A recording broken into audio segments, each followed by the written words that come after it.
Assalamualaikum warahmatullahi wabarakatuh. Alhamdulillah kita kembali kepada kegiatan Amino, di mana pada kesempatan kali ini kita akan membawakan mengenai kesehatan kulit. Perkenalkan, saya Alif Yasir dan bersama kita telah hadir narasumber kita yaitu Dr. Siti Musafira, spesialis kulit dan kelamin yang akan membagikan materi mengenai cara menjaga kesehatan kulit dan tips-tips untuk merawat kulit kita. Nah, mungkin saya bisa mulai dengan beberapa pertanyaan terlebih dahulu, Dok. Jadi sebenarnya apa sih sebenarnya kesehatan kulit itu sendiri, Dok? Ya, terima kasih. Pertama-tama saya sampaikan terima kasih sudah diundang menjadi narasumber di sini. Sebenarnya saya cuma men-share apa-apa saja yang saya ketahui tentang kesehatan kulit. Tadi pertanyaannya apa saja kelainan kulit? Ya, kesehatan kulit secara umum. Kesehatan kulit itu secara umum adalah bagaimana kita itu menjaga, kita tahu kulit itu hampir seluruhnya melindungi kita punya tubuh. Jadi kulit itu memang berfungsi sebagai berperan sebagai pelindung organ-organ yang di dalam. Jadi fungsinya kulit. Nah, selain dia melindungi, juga dia berfungsi sebagai pelindung, tapi dia berfungsi secara fisiologis. Nah, melindungi dari bukan hanya melindungi dari matahari, tapi melindungi juga dari paparan bakteri atau apapun yang bisa masuk dalam tubuh yang membahayakan tubuh. Nah, kulitlah adalah pelindung pertama. Ya. Lalu faktor yang mempengaruhi kesehatan kulit secara keseluruhan itu apa-apa saja sih, Dok? Nah, ada beberapa faktor yang mempengaruhi kesehatan kulit. Jadi tergantung, ada faktor genetiknya. Jadi dari dalam sendiri, jadi dibagi ada atas dua ya, faktor dari dalam sendiri dan faktor dari luar. Nah, faktor dari dalam misalnya kesehatan, faktor genetiknya. Apakah genetik itu diturunkan dari nenek-neneknya, kemudian turun ke seseorang. Jadi kulitnya itu mungkin tipis, atau kulitnya itu mungkin tebal, atau kulitnya itu berubah sensitif. Nah, itu diturunkan. Jadi ada yang sensitif terhadap penyakit tertentu, ada yang sensitif mungkin dengan hanya kena sinar matahari sedikit, atau kena polusi saya sedikit, atau kena bahan alergen saya sedikit, itu bisa mempengaruhi kesehatan kulitnya. Yang kedua dari luar. Jadi seperti tadi, dari luar itu mungkin polusi atau sinar matahari atau debu atau apa saja bahan alergen, itu bisa mempengaruhi kulit. Jadi keduanya ini saling terkait. Jadi sensitivitas kulit sendiri dari dalam, dan paparan dari bahan-bahan alergen atau paparan dari sinar ultraviolet yang bisa mempengaruhi kesehatan kulit. Lalu masalah kulit yang umum yang sering terjadi dan bagaimana cara mengatasinya itu bagaimana, Dok? Ya, jadi berbagai sebenarnya kelainan kulit kita bisa membagi atas adanya peradangan pada kulit, adanya kelainan genetik atau misalnya autoimun ya, dan adanya kadang yang alergi. Tapi kelainan kulit secara umum bagaimana, kita harus sebenarnya mengerti kondisi kulit masing-masing. Seseorang itu harus mengerti kelainan kulitnya, dan kemudian kalau normal-normal saja mungkin orang mengabaikan, tapi ketika ada gejala kelainan kulit, misalnya apakah itu ruamnya juga itu apakah ringan, sedang, atau dia berat, itu mungkin akan mempengaruhi seseorang, apakah dia tergantung kelainan kulitnya yang muncul. Kemudian penyebabnya dari kelainan kulit bisa bakteri atau virus atau yang lainnya, sehingga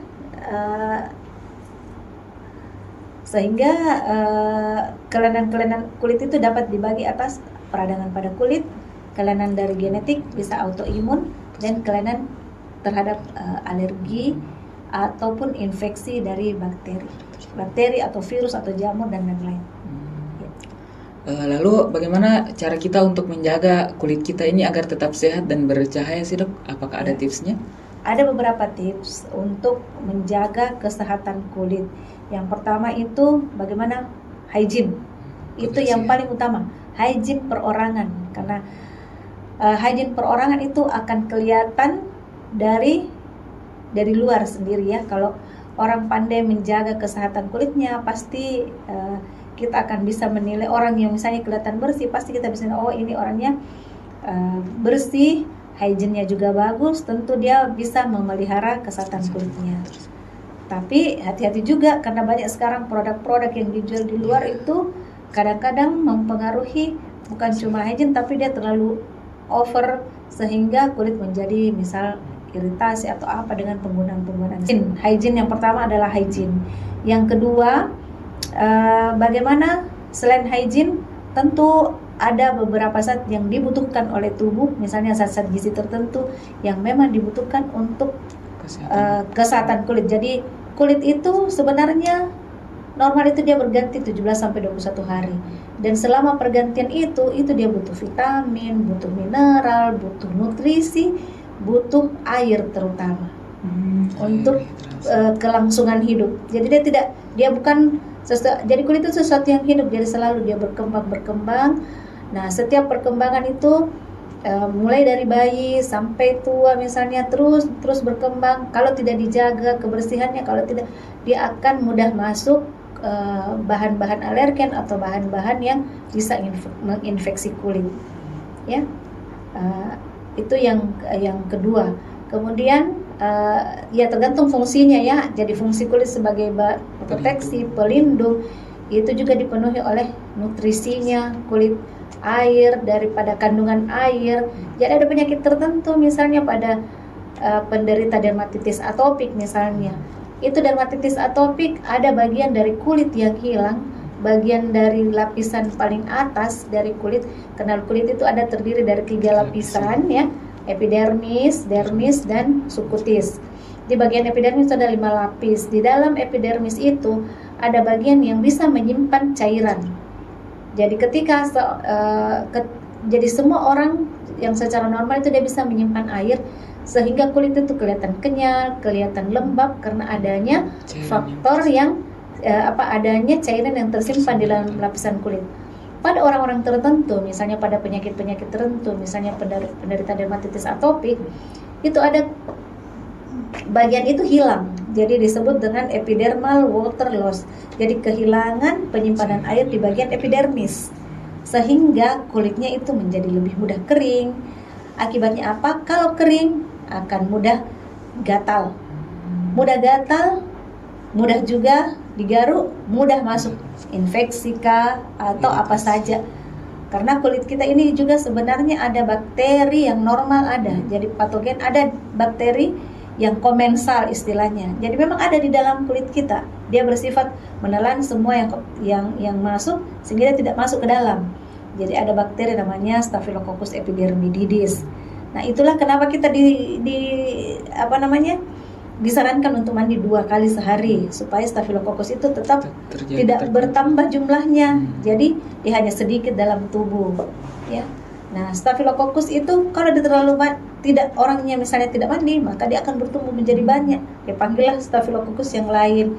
Akhirnya kulit menjadi rusak, tidak intak, masuklah bakteri atau virus atau jamur. Seperti itu. Jadi sehingga minum air putih sangat dibutuhkan untuk sangat dibutuhkan. Jadi jangan bilang nutrisi dalam tubuh saja kalau minum air putih, tidak. Kulit juga butuh nutrisi, kulit juga butuh air terutama. Berbeda orang kalau yang kulitnya kenyal-kenyal itu pasti dia bagus sekali hidrasi kulitnya. Lembab. Ya, jadi lembab. Lalu apakah ada pengaruh misalnya seperti pengaruh psikososial seperti stres terhadap kesehatan kulit tuh? Iya, sangat berpengaruh.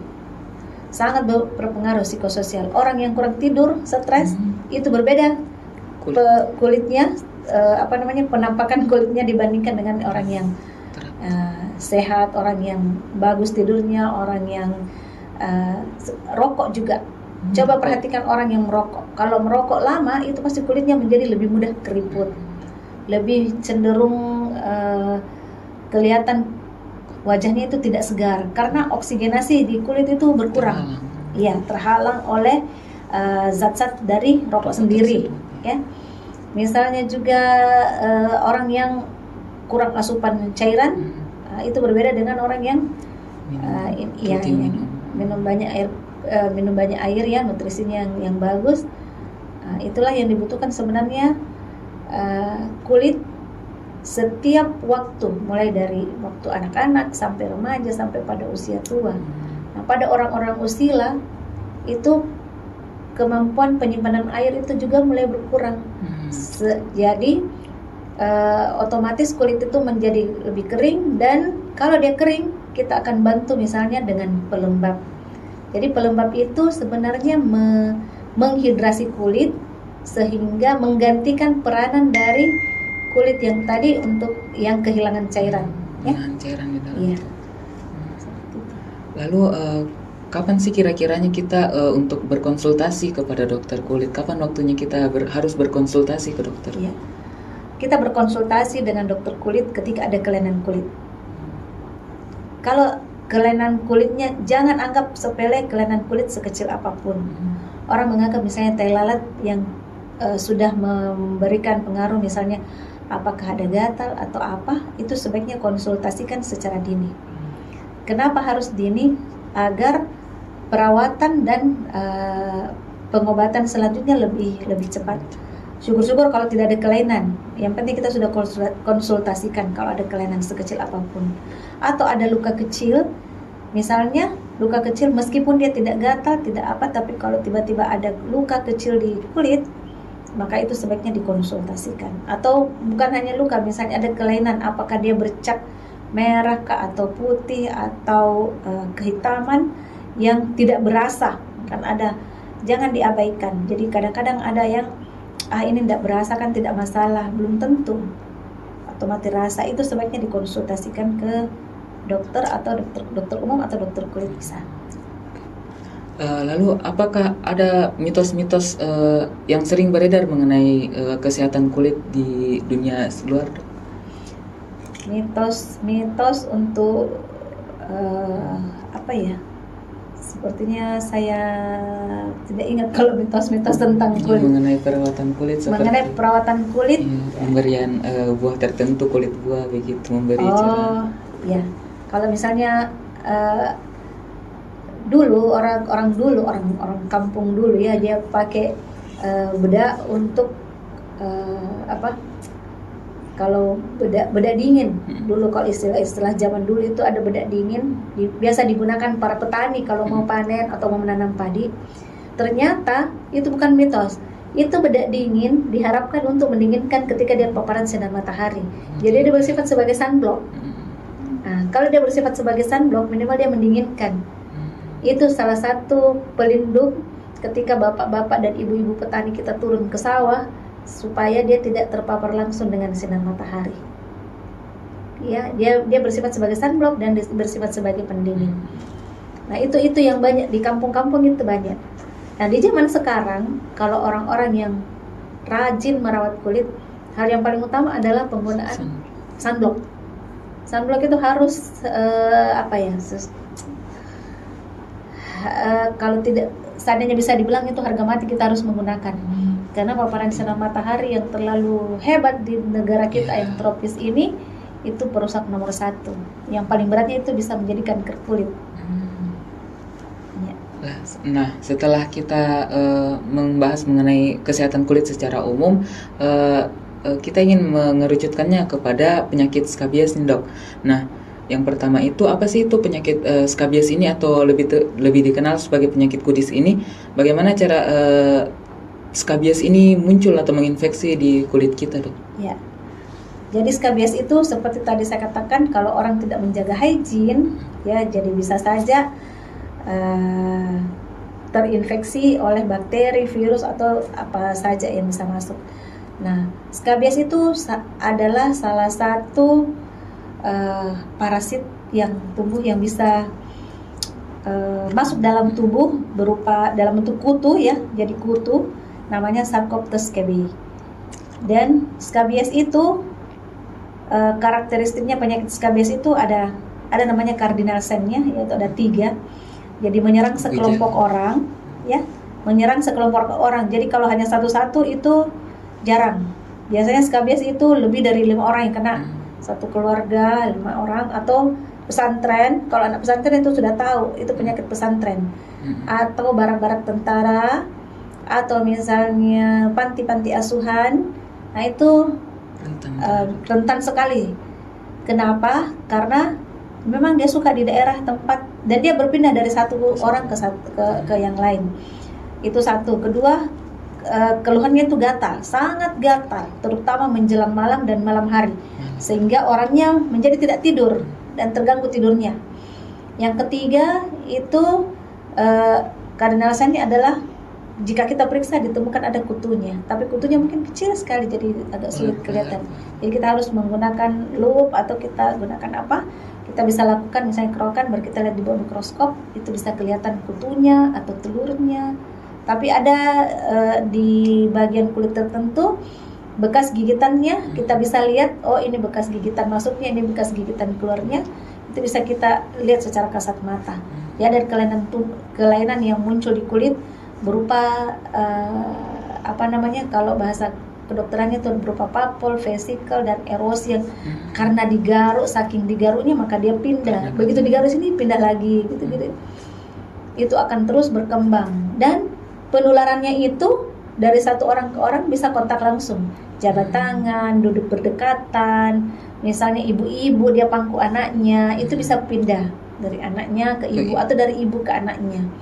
Kemudian satu tempat tidur, jadi ibu sama anak atau saudara-saudaranya dia akan berpindah di situ, kutunya itu akan berpindah. Kemudian ganti, kalau misalnya dia di pesantren atau di panti asuhan, itu mungkin tukar-tukar handuk, tukar-tukar sarung, itu bisa pindah dari situ karena dia kutunya itu lengket di kain.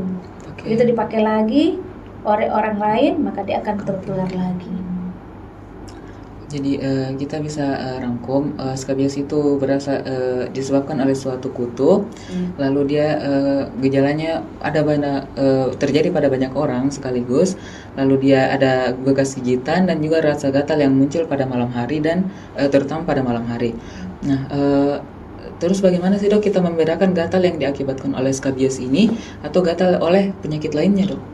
Iya, yang pertama itu tadi harus ada karakteristiknya. Gatal pada malam hari menyerang sekelompok orang dan ada bekas gigitannya ya. Secara kasat mata sebenarnya bisa lihat ada namanya papel berpasangan, jadi ada satu tempat masuk dan satu tempat keluarnya misalnya ya kalau kita lihat secara kasat mata. Tapi karakteristik itu kalau sudah menyerang sekelompok orang dan gatal pada malam hari itu sudah dianggap kemungkinan untuk skabies. Nah, untuk pemeriksaan lengkapnya itu bisa dilakukan kerokan kulit, diperiksa sama dengan pemeriksaan jamur, dan kita lihat di bawah mikroskop adakah gambaran kutu atau gambaran telurnya, atau mungkin yang kutunya yang sudah mati karena dia berproses mulai dari kutu dewasa, berkopulasi kutu jantan dan betina. Setelah berkopulasi mati si jantannya, si betinanya ini menaruh telurnya 10 sampai 50 telur dia taruh di lapisan kulit paling atas. Setelah itu nanti akan pecah dari telurnya itu menjadi larva. Setelah larva berubah lagi menjadi nimfa. Setelah nimfa dia berubah lagi menjadi kutu dewasa. Itu terus berputar terus, butuh waktu sampai 2 minggu atau 3 minggu dia akan berputar-putar terus. Sehingga ada yang baru tumbuh, ada yang ini. Nah, bagaimana kita membedakan dengan penyakit lain? Harus ada karakteristiknya tadi. Yang kalau yang lain itu ada gambaran khas, misalnya penyakit lain, misalnya kulit seperti tadi saya cerita, misalnya dermatitis atopik, biasanya ada tempat predileksinya khusus, misalnya di lipatan. Kemudian pada atopik selalu ada kekeringan kulit. Kalau atopik itu yang alergi, dia kulitnya kering. Kemudian misalnya bisa dibedakan dengan dermatitis seboroik, ada namanya, radang pada kelenjar sebasea, kelenjar keringat. Jadi gatal pada saat berkeringat, sehingga itu yang membedakan dengan gatal pada malam hari. Pada gambarnya sama persis. Jadi biasanya ada ruam-ruam di kulit, banyak hampir seluruh tubuh. Tetapi kalau dermatitis seboroik misalnya, dia gatal terutama saat berkeringat, sedangkan pada skabies itu gatal pada malam hari. Lalu bagaimana kita melakukan pengobatan yang efektif untuk skabies ini, dok? Apakah ada obat-obatan atau yang aman digunakan terutama pada anak-anak? Ya. Jadi pengobatan yang utama adalah semua harus diobati. Jadi kalau kita dapat satu pesan dalam pesantren, sekelompok anak-anak yang sudah kena skabies, ya semuanya harus diobati. Yang sakit ya terutama. Kemudian yang tidak sakit itu disuruh jaga kebersihannya.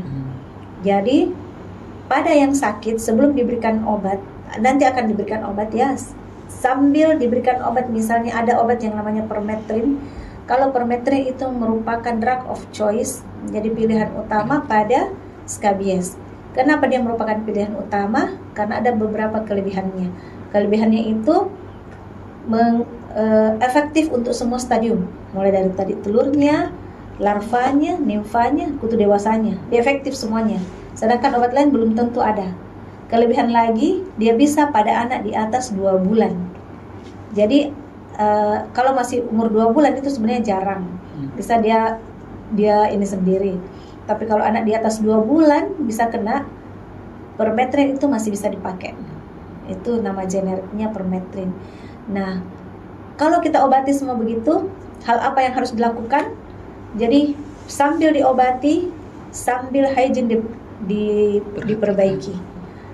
Yang si pasien yang kena skabies 3 hari terakhir penggunaan pakaian yang dia pakai itu harus dimasak sebenarnya harus dimasak. Kalau di buku bilang dimasak, tapi kalau tidak bisa direndam di air panas. Rendam betul-betul dengan air panas, kemudian dibiarkan beberapa menit. Setelah itu dibilas, dicuci bersih pakai sabun, dijemur di bawah matahari langsung, karena kutu tidak suka itu dengan yang panas matahari. Kemudian nanti pakaian itu kemudian disetrika supaya dia betul-betul hilang. Handuk, spray, semua itu ataupun bantal harus dicuci seperti itu. Kalau bantal itu dikeringkan di bawah, bukan dikeringkan, dijemur di bawah matahari langsung. Atau kasur di bawah matahari langsung dijemur. Karena memang kutu itu tidak suka dengan matahari. Dia akan mati sendiri. Nah, karena pengobatannya tadi dengan permethrin efektif untuk semua stadium pada kutu, jadi semua itu diobati. Semua yang misalnya anak pesantren atau sekeluarga itu semuanya serentak menggunakan 1 kali obatnya, dan dia harus ada di kulit selama 8 jam. Jadi permethrin itu setelah dioleskan ke seluruh badan, sela-sela jari, sela paha, termasuk kemaluan, kecuali wajah, dioleskan. Seluruh anggota rumah itu menggunakan 1 kali pakai. Setelah itu biasanya diulang sepekan kemudian. Ya. Jadi dibiarkan selama 8 jam, jadi malam hari digunakan, setelah maghrib digunakan, dan dibilas nanti pada pagi hari. Lalu apa yang harus dilakukan jika pengobatan skabies itu tidak berhasil, Dok? Pada saat pertama itu biasanya kalau berat, mungkin memang belum terlalu berhasil dianggap, padahal sebenarnya itu sudah 80% itu kutu sudah mati. Ya, jadi sepekan kemudian diulang lagi. Jadi hygiene lagi diperbaiki, kena matahari, kasur, bantal semua kasih kena matahari langsung. Kemudian pakaian yang masih ada rasa gatalnya itu direndam lagi air panas. Jadi 3 hari terakhir yang digunakan itu harus semua dicuci air panas, disetrika. Kemudian kamar misalnya yang selalu tertutup jendelanya diusahakan terbuka supaya sinar matahari masuk, ya.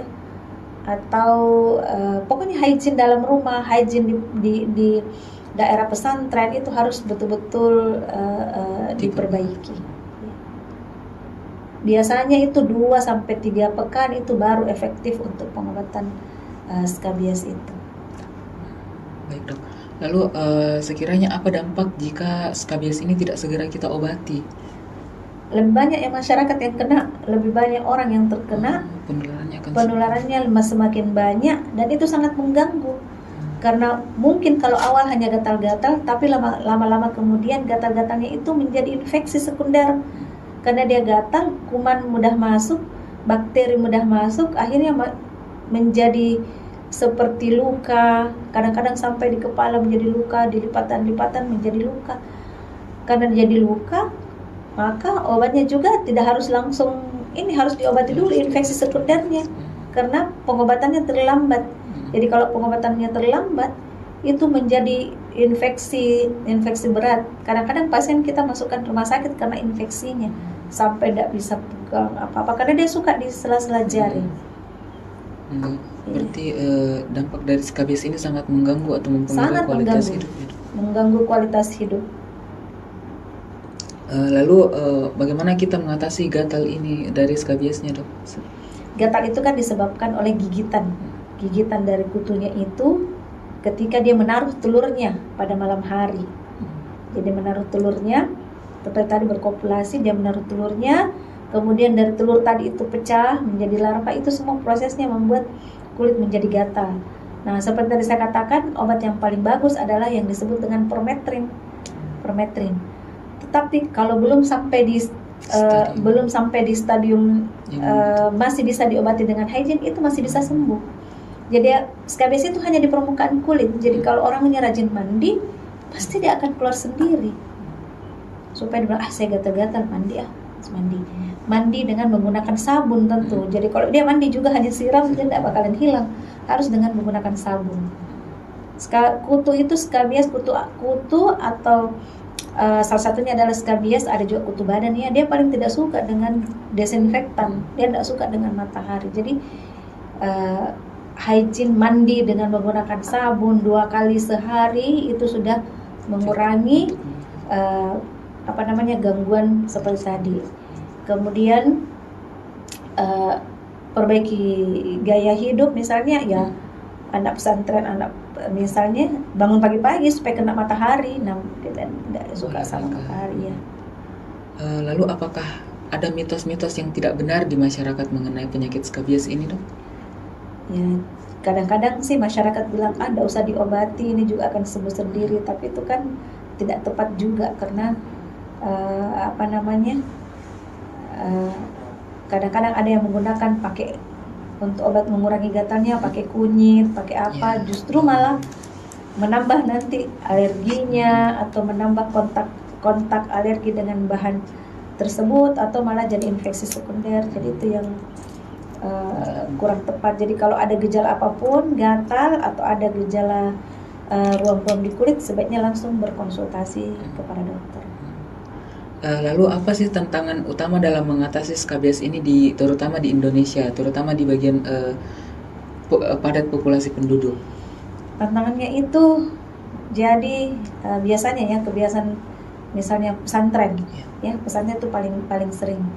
Jadi kalau mereka baru masuk sekolah baru, itu mereka dapat di mana-mana, kadang-kadang dia bawa ke pesantren. Itulah lagi yang menyebarkan. Makanya edukasi terhadap anak-anak pesantren, edukasi terhadap anak-anak panti itu sangat penting. Dan itu sebaiknya diberikan secara berkala, apakah sebulan sekali, apakah 2 bulan atau 3 bulan sekali kita berikan edukasi tentang hygiene perorangan. Karena mungkin kalau misalnya orang yang padat penduduk diberikan satu penduduk, misalnya padat penduduk ya, satu keluarga sudah sembuh skabiesnya, tapi yang lain masih ada yang menularkan, ini tidak bakalan sembuh, ini kembali lagi terkena. Kenapa sih dia bergaul lagi? Jadi tantangannya adalah semua yang terkena itu harus diobati, dan pengobatan kalau dia belum terkena diedukasi begini cara penularannya. Karena kapan tidak diedukasi, dia tidak bakalan tahu, oh itu kan biasa-biasa saja, itu sarampa atau apa, padahal sudah skabies ya. Jadi kalau dia tidak diedukasi, maka dia tidak bakalan bagus semua. Hygiene-nya, bagaimana cara hygiene-nya, bagaimana mandi yang benar, bagaimana memperbaiki kualitas hidup di sekitar situ. Baik Dok, untuk yang pertanyaan terakhir, apakah dokter mempunyai pesan yang ingin Anda dokter sampaikan kepada masyarakat bagaimana pentingnya menjaga kesehatan kulit, Dok? Iya, jadi sangat penting untuk menjaga kesehatan kulit, sangat penting. Pertama, untuk kesehatan kulit sendiri, kulit itu karena dia melindungi kulit secara tubuh secara umum, tapi dia juga butuh nutrisi, butuh air, butuh apa untuk perkembangannya, dan yang terus menerus juga berkembang. kulit itu harus dijaga betul-betul sehingga tidak ada kelainan kulit yang bisa muncul. Kalaupun ada kelainan-kelainan kulit baik yang berhubungan dengan alergi, baik yang berhubungan dengan adanya infeksi bakteri atau apapun, segera konsultasikan secara dini kepada petugas kesehatan atau ke dokter spesialis agar tidak terjadi komplikasi yang lebih panjang atau pengobatan menjadi lebih panjang jika memang kelainannya menjadi berat. Ya, saya kira itu. Baik, Dok. Terima kasih banyak, Dok, atas edukasi yang kita sampaikan mengenai kesehatan kulit pada siang hari ini. Terima kasih kembali. Baik, kepada teman-teman, alhamdulillah kita telah melaksanakan kegiatan begitulah materi dari kesehatan kulit ini. Mungkin saya sudahi dari kegiatan Amino pada kesempatan kali ini. Assalamualaikum warahmatullahi wabarakatuh.